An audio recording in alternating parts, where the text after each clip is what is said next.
तो मैं कह रहा था,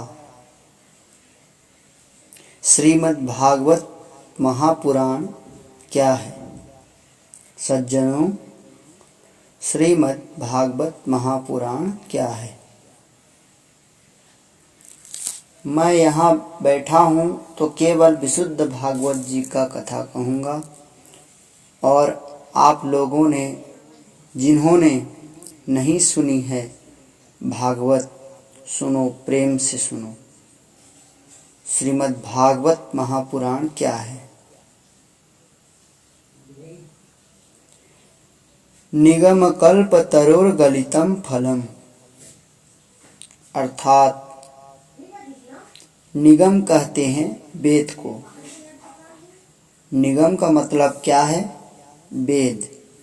और वेद रूपी कल्प वृक्ष का, वेद रूपी वृक्ष का सबसे पका हुआ फल एक वृक्ष है, जिस वृक्ष का नाम है वेद।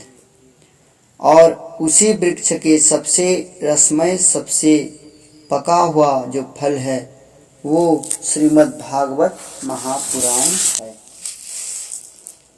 सबसे पका हुआ फल वो है श्रीमद् भागवत महापुराण। और गलितम, ये फल पका हुआ है। व्यास जी महाराज के द्वारा तो ये फल हम श्रवण कर रहे हैं। इसकी परोसाई सुखदेव जी ने भी की है। इस फल में कहीं कोई कच्चापन नहीं है, पका हुआ फल है। व्यास जी से किसी ने कहा कि आप जो ये हमें कह रहे हैं कि ये फल पका हुआ है, कैसे पका हुआ है, और आपके कहने से भी ये कैसे मान लें हम कि ये फल पका हुआ है। प्रेम से बोलो राधे राधे। देखिए, पका हुआ फल किस प्रकार से आपको पता चलेगा कि ये फल पका है कि नहीं, कैसे पता लगेगा। किसी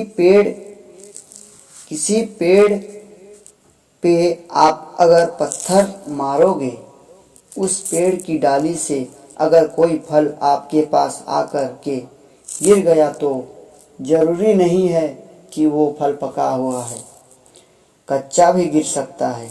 लेकिन ये फल आपने एक ही बार में बताया है कि भाई ये फल गिरा है ऊपर से नीचे और ये फल पका हुआ है, इतनी बड़ी गारंटी कैसे दे सकते हैं।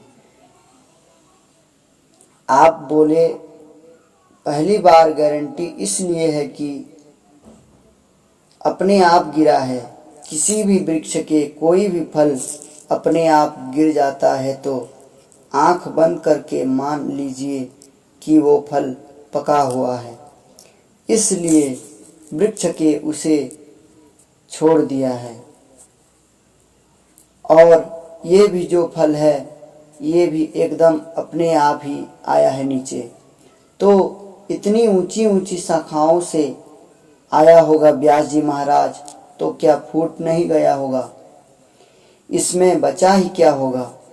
इस फल में खाने लायक कुछ, पीने लायक कुछ, चूसने लायक। व्यास जी महाराज कह रहे हैं, अरे ऊंचाई से आया तो है पर एकदम से नहीं गिरा। पहले कहा, बोले नारायण रूपी डाली से इसका प्राकट्य हुआ। समझना, वेद रूपी वृक्ष का अगर सबसे पका हुआ फल जो इस सृष्टि में आ रहा हो, उससे पहले कौन से डाली से आया होगा, कौन से डाली से, नारायण रूपी डाली से। तो इसका निर्माण किसने किया है? भगवान श्री नारायण ने। भगवान श्री नारायण के डाली से ही फल जो है सीधा गया है भगवान श्री ब्रह्मा जी की ओर। ब्रह्मा जी की डाली से इस फल को धीरे धीरे उन्होंने अपनी 10वीं संतान श्री नारद जी को दिया। नारद जी ने इस फल को अपने पास तब तक रखा जब तक इस संसार में इस फल की आवश्यकता न आ जाए। नारद जी ने देखा कि मुझे ये लगता है कि संसार को इस फल की जरूरत है, तो संसार के लोगों के कल्याण हेतु नारद जी ने इस फल को दिया है। किसे? व्यास जी महाराज को। जब महर्षि श्री वेदव्यास जी की डाली से इस फल को हम किसे दें? आप लोगों में से कोई तो होंगे जिन्होंने कथा सुनी होगी।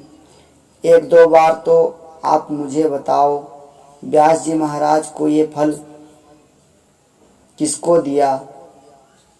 अम्मा जोर से तो बोलो। सुखदेव जी प्रेम से बोलो, राधे राधे। झिझक नहीं होनी चाहिए आपको बोलने में। अगर मैं आपसे कुछ पूछूं ना, एकदम संकोच होकर के, मैं कोई बाहर का हूँ क्या? प्रेम से बोलो, राधे राधे।